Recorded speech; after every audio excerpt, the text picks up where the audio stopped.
What did it take you to get Fix off the ground? All our savings. Like, honestly, we're both working parents. We've been here in Dubai 10 years. And at that point, we were here, I think I would say 6 years. And we were saving to buy a property, our first house, and that didn't happen. So instead of the property, you put it in the chocolate. I went to Yedin and I said to him,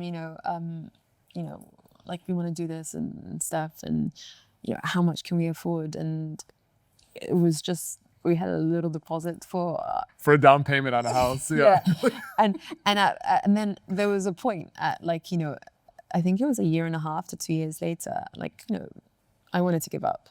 Yeah. I wanted to give up. Yeah. And I said to him, I was like, I don't think this is working. Like, no one to tell. We have no more money. There's no more money to put in. And we were very much against like taking loans or anything. I didn't want to ask anyone for a penny at that point. Like, none of our parents, it was just like, this is something, it was a passion, right? Yeah. And we started from from home, from the dining room. And so then moving slowly to a small kitchen, etc. But there was no return, right? And I sat with him and I said to him, there's nothing else to take. Yeah. And he said to me, listen, like, we were still both working our day jobs. He's like, no, you need to push. And he's like, as long as we can put our kids through school, we'll carry on. All in. Just carry on.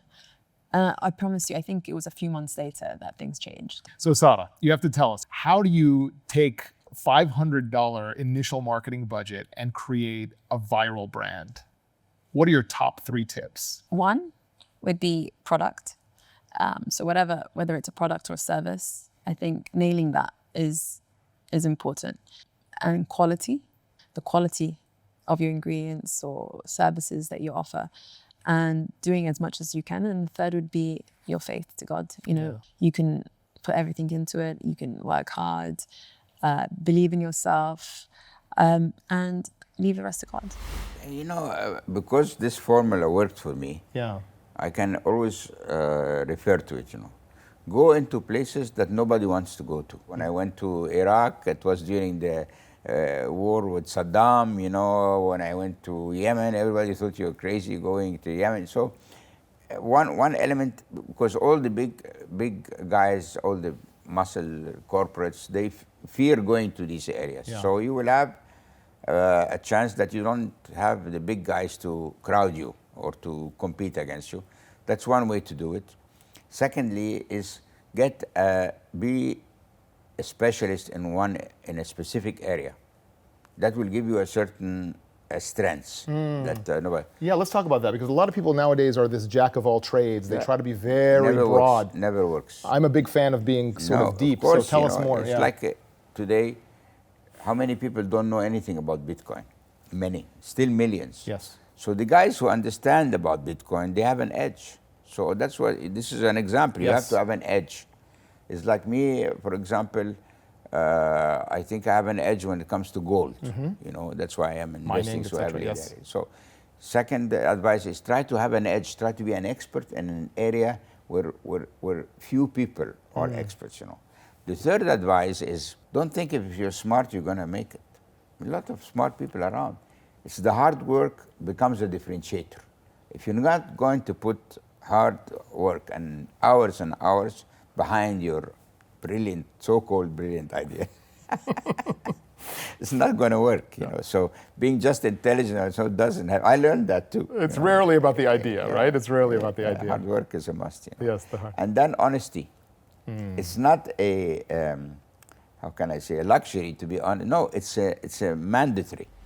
And Toufic, you started, Brands for Less back in '96. Single physical outlets in Beirut. In a car park. Take us back to the hardest part. Every period of our time, we had hard parts, not part. Give me one.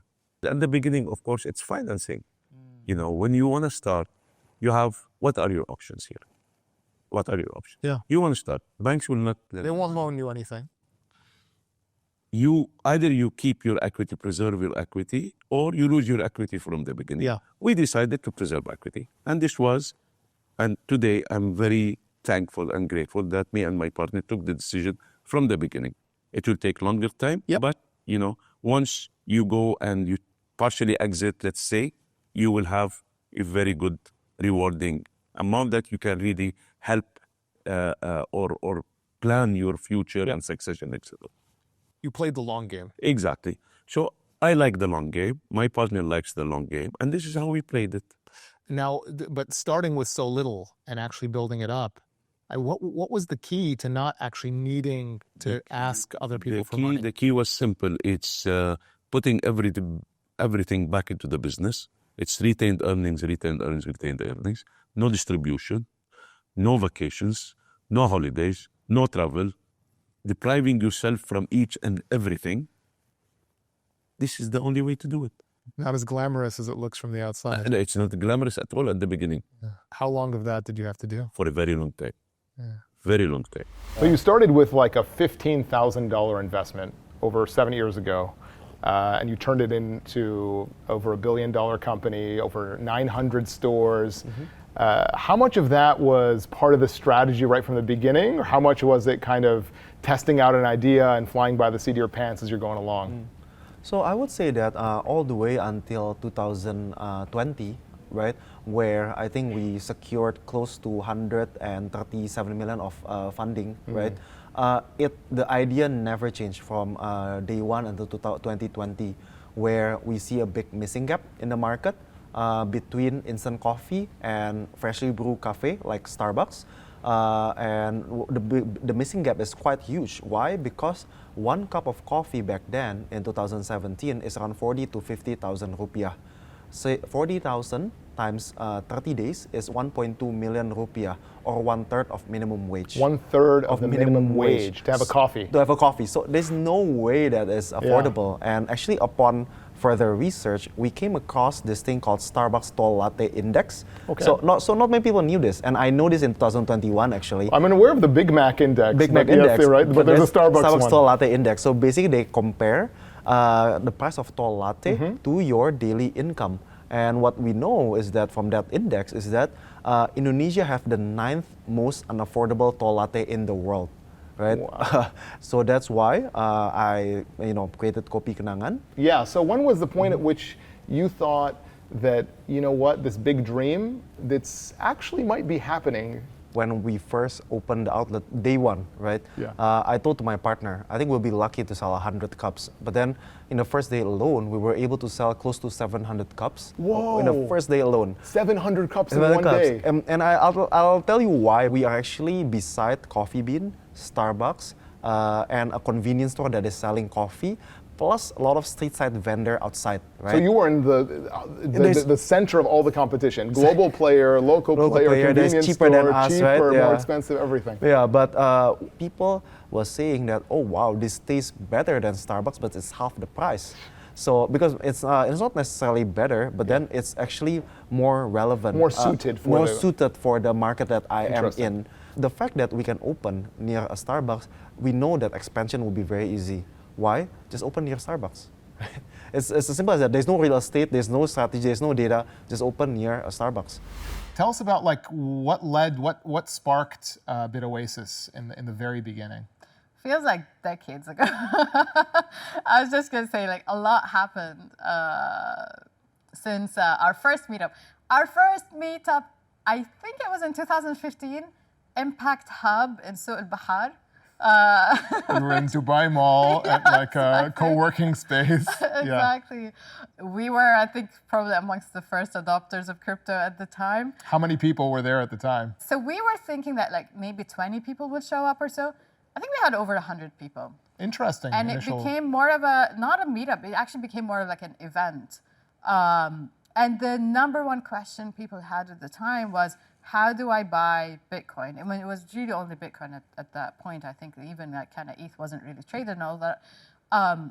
And I think ultimately that's how BitOasis came to be. Is that straight demand? It's basically you got 100 people in the room and they're all like, and they all want I want to buy it. Yeah, I remember at the time I was like kind of giving people Bitcoin just to kind of try it out. Probably the most expensive giveaway right to kind of, think You in were retrospect. handing out Bitcoin in we're 2015. not like one Bitcoin, but like kind of fractions, I think. It's for people to try it Yeah, out. but fractions, how much were you handing, like what kind of a I have fraction no- were you handing Yeah, out? I have no idea. Probably that the a most painful- expensive giveaway. Painful memory? No, they were like really kind of really small, okay. I'm Probably not just really $1,000 sure. or I don't something. even remember. Yeah. But it was me, a couple of my. We were like really teaming up on meetups at the time, and then we were talking about, okay, well, there's a lot of people that want to buy crypto. And like, how can we help them to do that? There's no way in the region you can do it. And not just that, if you're going to use the international platforms, it was really Bitstamp, Coinbase, some of those guys obviously at the time, Kraken, it's painful to get KYC'd. That's if they're even going to look at your application because you're coming So from even the Middle like East. applying the know your customer process, they will Exactly. not accept a typical investor from the Middle East. And they wouldn't accept also bank transfers, from the Middle East. So there was really no way for people to reliably buy crypto and be able to, trust kind of platform. I mean, you would have done it peer to peer, where you meet someone, and to some extent, some of that's still happening in some markets in the Middle East. So that was the idea of Well, on one BitOasis. level, I mean, it seemed obvious because you literally gathered people together and they were just clamoring to buy Bitcoin, and you're like thinking, sure, we can facilitate that, right? So there's a captive audience, demand-driven, you're solving a pain. But on the other hand, you're crazy early in a nascent market that still is not regulated, lots of question marks. What pushed you over the edge to say, you know what, I'm just gonna like make this my mission? In retrospect, I think I was very excited about the opportunity. I think there's an aspect of every founder journey where you have some aspect of naivety. And if you didn't have that, you would have not started. That resonates with me, yes, very much so. I think the naivety in the beginning, you don't know what you get yourself into, and that's probably for the best, right? It's probably for the best.